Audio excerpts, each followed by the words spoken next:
Hello everyone, and welcome back to more Grisaia no Kajitsu, or the Fruit of Grisaia as it's commonly called. In the last episode, we got to talk to Makina and actually got her to kind of not hate us. She didn't really hate us, she was just scared. But, yeah, so that's pretty much how that episode went. Let's continue. For it takes about 3 days to get a cat to take to you. The girl named Irisu Makina got attached to me even faster than that. Yes, this is the same Makina I used to flee the instant she laid eyes on me. I have no idea what changed her mind, but lately it's been quite the opposite, with her approaching me on sight. 今日も暑いね。 Yeah, true. Not that she's particularly talkative. After a small greeting, she tends to just tag along in silence. You want something? 別に。 Honestly speaking, getting followed around for no reason like this is a little annoying. That said, there's no reason for me to coldly shoo her away either. You don't need to go to afternoon class? 今日は私の選択してる授業もうないし。 I see. うん。 In other words, she's probably just bored. The schedule at the school is divided between the core curriculum in the morning and the optional courses in the afternoon. It's not rare for a few of the classmates to be lazing around by the vending machines after lunch. If you got nothing to do, how about going back to the dorm and studying? Is what I'd like to say, but come to think of it, I'm also wandering around wasting my free fifth period, so I don't exactly have the right to lecture Makina. Want something to drink? Dig my hand around in my pocket, searching for small change. お金持ってる。 Holding out her right palm towards me to declare it's fine, Makina takes out something that looks like a green stuffed animal from her pocket. The vaguely frog-shaped thing seems to be a purse as its red mouth opens wide with a snap of metal bearings. After taking out a few coins, Makina buys a juice box from one of the vending machines lined up in the passage, then returns to my side. Pulling the attached straw free with stubby, clumsy-looking fingers, Makina pierces it into the juice box and starts to slurp up the contents. Similarly, I drink quietly from my paper cup full of oolong tea. 今日も暑いね。 True. Now we're just repeating ourselves. Probably evidence that we're both puzzled over how to get a conversation started. Who was it that told me that the man has to break the ice in situations like this? Of course, I'm not confident I could pull that off if I tried. What do I talk about with a girl like Makina? ね、お兄ちゃん、なんかお話をして。 Stories. Stories. I've got stories, but I don't think you want to hear them. It's a fairly standard request, I suppose, but I'm not sure where to go with this. What sort of story? 暑いから、なんか涼しいお話。 A cool story. That's a bit tricky. When you're looking for a chilling tale, I think ghost stories are the standard choice. Fortunately, I'm not lacking in that department, a legacy of the time I spent at my old school. Alright then, this is something I heard from an upperclassman at my previous school.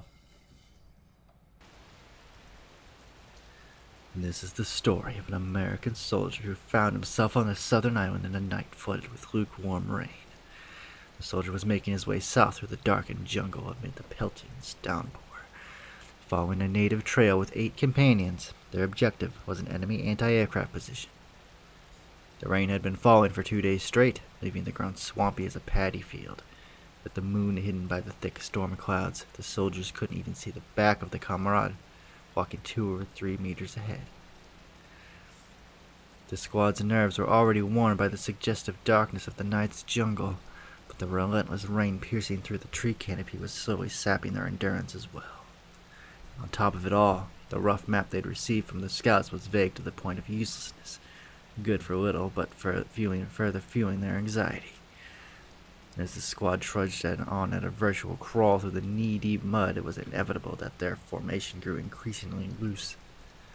So the American soldier, a sniper bringing up the rear of the column, was desperately struggling to avoid getting separated from the rest of his unit. Eventually, he heard a distinctive clacking sound from some distance in front of him, rising above the sound of the rain.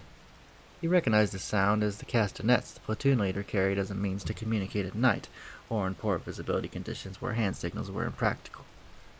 The number of times he clacked indicated an order to halt on the spot.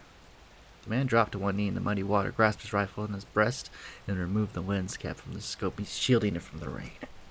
An enemy ambush! Lying flat on the spot, the man pressed his strong eye against the gun's sight. The back of the soldier in front of him came into view. No shots had been fired as of yet. Earlier reconnaissance had indicated there were barely any enemy troops or armed guerrillas in this area. If there were enemies here, the odds were that there would be scouts and most likely a fairly small group. As the man rested his chin in the muddy water to watch the jungle ahead, he heard the first sounds of gunfire.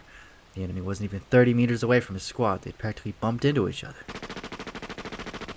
6 lines of fire from the enemy position, just as he thought. It seemed to be a small scouting group. Judging from the reckless way they opened fire blindly, there were probably poorly trained guerrillas who weren't panicked after encountering their enemy under these unusual conditions. Removing his gaze from the scope, the man grasped his weapon and pulled back on the bolt handle, pushing a 7.62mm bullet into the exposed chamber. He quickly returned his dominant eye to the eye cup of his sight.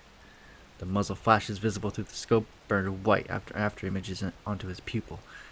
Fully dilated after his long walk in the darkness, he couldn't see the enemy. Aiming on intuition, he squeezed the trigger. A momentary explosion of light from his gun, and he heard an enemy's grunt from the bush some 30 meters away. A hit! The man took his rifle in both hands and began to crawl on his elbows and knees in search of a new firing position.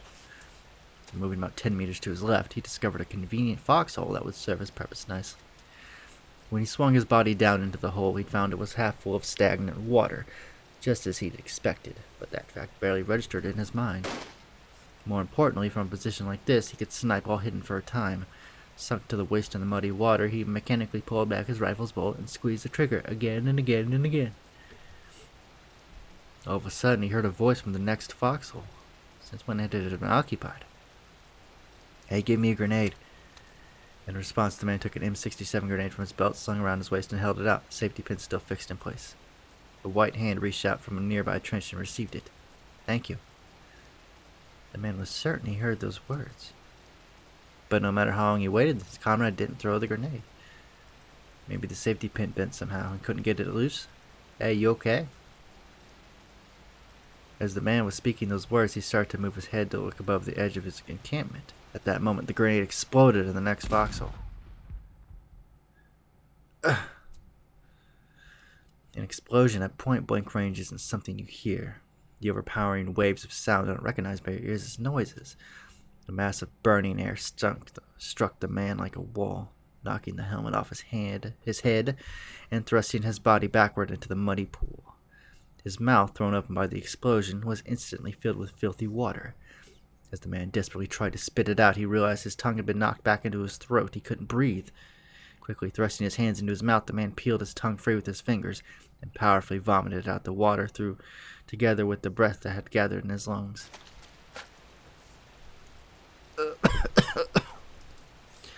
His throat was burning from inhaling the explosion's scorching wind, and he couldn't stop the tears that were pouring down his face. His head felt that it had taken a direct hit from a fastball made of concrete. His ears were filled with a high-pitched ringing. "Hey, you alright? Get it together." Curled up in the muddy water with his head in his hands, the man heard the voice of a comrade. At least his eardrums hadn't shattered. He felt himself being dragged up out of the foxhole by both arms. "We've got to move. Temporary withdrawal. Can you walk?" It took all of the man's effort to nod his head. He couldn't see, his ears were barely functional, and his throat was on fire. He couldn't even speak. The man began to run his hands across the ground in a panic. His comrade knew what he was looking for. The man felt his rifle pressed back into his hands. Reassured by the familiar feel of his weapon, the man slung it onto his shoulder.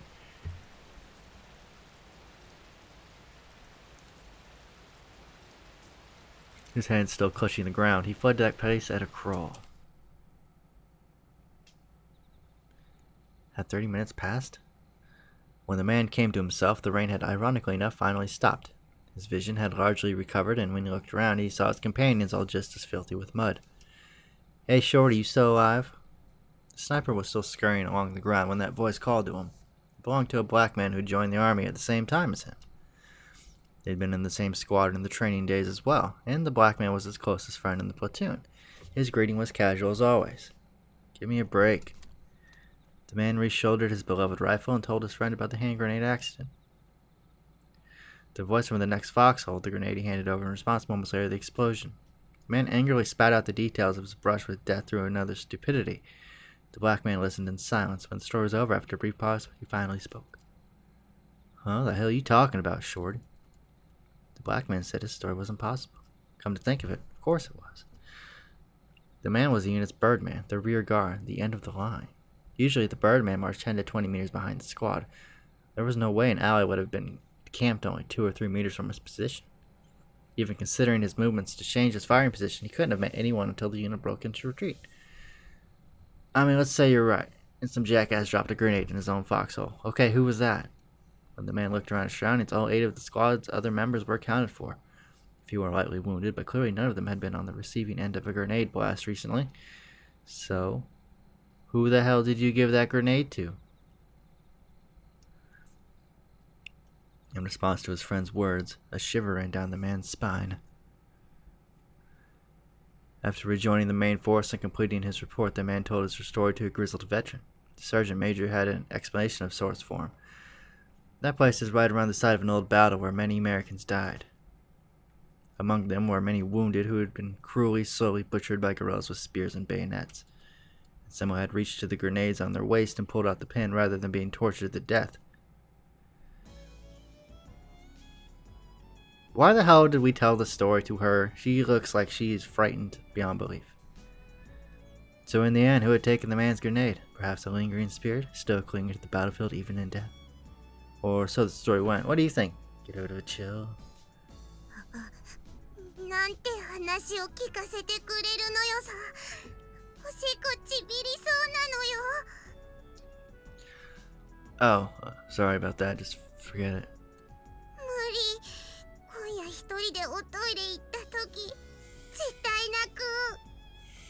My bad. I didn't mean 今 to. 度お話をする時は、もうちょっと楽しいお話にして。 Huh? Yeah, got it. Makina throws an empty juice box into the trash can and starts to patter away. As usual, she leaves as quickly as she arrives. But this time, after walking about 3 meters, Makina stops on the spot and turns back to me. ね、お兄ちゃん。 What? お兄ちゃんは死後の世界ってあると思う？ Don't be hitting me with those questions right now.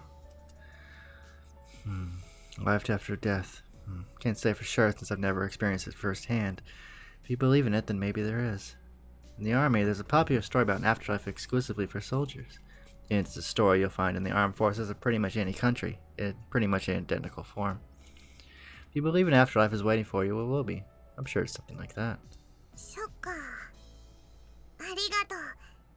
じゃあまた。 With those words, she runs off, this time without looking back. I don't think I said anything particularly interesting, but hearing the words of thanks naturally lightens my mood anyway. Checking up the remaining oolong tea with a gulp, I throw the empty cup in a trash bin and walk off towards their classroom. Oh, goodness. For the 6th period class.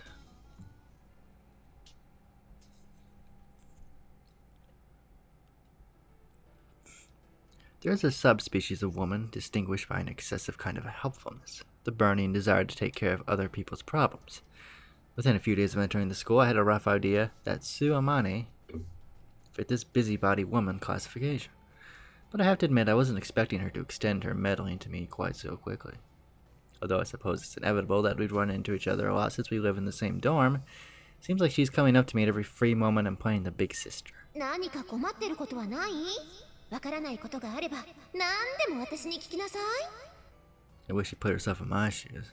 It's not easy having to politely shoot her down every time. ゆうじくん。 Not wasting any time, are you? I'm not sure how she got the idea in her head, but lately every time a break begins, Amane's been clinging to me from behind. ほら、巨乳キャラだぞ。ちょっと And forcefully pressing her oversized lumps of breast blubber against me as if to say, check it out, I'm the big tits character. The way they droop just a little is very popular with the enthusiasts. Look, you're heavy. Remove your chest flap from my head, please. 何その言い草。ゆうじくん、おっぱい嫌いなの？ On the contrary, I am something of a fan. ならいいじゃん。もっと喜びなよ。若い男なら誰しもが夢中になるパイオツだぞ。そんな態度取ってるとホモだと思われてヒゲ面の親父に言い寄られるよ。 I'd prefer that. If a man hits on me, I can hit on him with my fists. What do you want from me? If you have something to say, then spit it out already. いやいや、今の授業で何かわからないところはなかったってね。ちょっとお姉さんぶってみたいだけなんだけどさ。 Thanks, sis, but I'm a big boy now, so could you please get lost? 照れちゃって。可愛いんだからもう。Stop that. I'm a dainty little thing. I'll break more easily than you think. だからこうして優しく抱きしめてるんじゃない。 They say a snapping turtle won't release a prey from its bite even if lightning strikes nearby. Amane's a smart beast. Once she clings to me, my only release is the sound of the bell. If this woman kept a pet cat, I'm positive would go bald from stress within a week. I'm not confident my own hair will be safe if I allow these assaults to continue. I think it's about time I get my message across, even if it requires taking a somewhat harsh attitude. Amane, that's about enough. Just as I begin to shout, Sakaki appears with a spectacular timing. スオさん、少しいいかしら。Yumiko grimaces at Amane's response. Her glare is expressive. I? Who are you supposed to be? まあいいわ。次の地歴の授業で使うプロジェクターの準備があるでしょ。ああ、そうか。今日の日直、私とマキナだ。イリスさん一人で準備を始めたけど、放っておいていいの？ごめん、ユージ君。私行かなきゃ。 Don't mind me. 急いだ方がいいわよ。またイリスさんが機材を壊す前に。マキナー、待って、壊さないで。 She finally released me. What a noisy woman. あれ、わざとああしてドタバタして見せているのよ。ネクラだってバレるのがそんなに怖いのかしら。 What do you mean? 言葉の通りよ。まあ、昔のスオーさんのように無駄にうじうじしているよりはマシだと思って、私は諦めることにしたわ。 Make it sound like you're familiar with her past. Have you known Amane that long? そうね。と言っても、知り合ってまだ1年程度だけれど。 So Amane wasn't always like this. 何？彼女に興味があるの？ I just don't understand that woman. Why does she drape herself all over me like that? 私が知るわけないじゃない。彼女に直接聞いたらどう？ I did. Just the other day, having stocked up on the necessities for my new dorm life at the local supermarket, I was wandering leisurely around the area in front of the station. あれ？ゆうちゃんじゃん。何してんの？こんなとこで。Don't call me that. なんで？かわいいじゃん。 Spare me. I can't get any cuter than I already am. All the other girls will get jealous and start picking on me. そういう言い回し、誰かに似てるって言われない？ Like who? さあ、それより何？お買い物？ Amane pointed at the plastic supermarket bag dangling from my hand. ボックスティッシュに乾電池、サラダ油にマヨネーズ、あとはレトルトのカレーにデンタルフロス。それ Look, you don't just start rifling through my bag. カレーを買うなら南口の山陽より北口の松栄の方が安いよ。もやしも松栄さんなら1袋29円だし。 You're as knowledgeable as always. You wander around comparing prices all day long. 別に毎日ってわけじゃないけど、買い物のたびにチェックはしてるかな。She got an impressive devotion to economizing. Still definite admiration, since my master was a sort of wild woman who bought things without even looking at the price tag. 牛乳、卵、野菜を買うなら松栄さん。お魚、お肉、トイレットペーパーを買うなら山陽さんって覚えておくといいよ。 Well, I'm not that caught up on the price. I appreciate the thought, but I just want a store that's convenient. It's all well and good to wander around looking for bargains, but when you consider the increased effort and consumption of time involved, getting too picky frequently turns into a loss. まあ、男の子はそうだよね。 That's right, I'll be going. 帰るの？ Yeah, I did finish my shopping. I have no reason to stay here. 一緒に帰ろうよ。As soon as the words left her mouth, Amane was standing by my side, firmly grasping my hand. What do you think you're doing? 何が This, of course. In demonstration, I raised my hand that Amane had gripped, or rather, captured her fingers and twined tightly with mine. What am I? A kid who won't go home unless Mama pulls in there? I've got to admit that... Oops. I've got to admit, I don't remember acting quite that adorably, so if I'm very interested in where you're coming from here. Still gripping my right hand tightly, Amane raised the forefinger of her other hand against her lip and racked her brains for an answer. 幼い弟の手を引いて家に帰る優しいお姉ちゃんプレイ Oh, is that it? If it's role-playing, then I guess I have to play along. Smile. Did you really think I'd say that? Off! Forcefully yanked my own arm free, shaking off Amane's grip. もう嫌なの If you think that a puppy dog face will make me act nicer out of guilt, you're very wrong. Don't flirt in public. That's a rule of mine. 二人きりならいいの Stop twisting my words. The point is, I can't think of a single reason why I should hold hands with you. 私がつなぎたいからじゃあ理由にならないの It's not an answer to the question why you want to hold hands. 私ね過去の事故のトラウマで誰かと手をつないでいないと不安なのよ Some kind of obsessive compulsive disorder? What sort of accident was it? それは秘密 The hell? やだ怒らないでよ冗談なんだから As she spoke, Amane took my hand for the second time. Joking. When did the joke start? This is irritating. Take the left at least. I can't calm down when someone's got a hold of my dominant hand. 別にね手を握ることに深い意味なんてないよただせっかく同じクラスになったんだし仲良くしたいなってそう思っただけ Why'd you get friendly with me? それ理由がいる君は子供の頃とか友達を作るのに損得や理由を考えてた No, but I should have. Hard to say I didn't have any. じゃあ逆に聞くけどどうして私じゃダメなのかな I wouldn't say I don't, I just want to understand your motive. ならいいじゃない仲良くしましょうよ You're a weird one. うちの学校で変じゃない子って一人もい I'm ないよ starting to see 多 that. 分 I'm going back. 帰ろ Having moved to my left as I requested, Amane didn't mess around any further. On her way back, she calmly acted her age. Holding hands really did seem to be enough to satisfy her. Doubts did run through my mind. Considering it's only been a day since we met, she's bizarrely friendly. But still, as she is a member of our class full of special cases. Despite her relatively normal facade, Amane must have her own unhappy circumstances. This hand-holding may well have some meaning for her. で彼女の過去を鑑みるにスキンシップを無下に断るのも気が引けるのでうやむやのうちに黙認していたら、最近富に目に余るほど過剰な接触をするようになってきた We'll make a detective of you yet.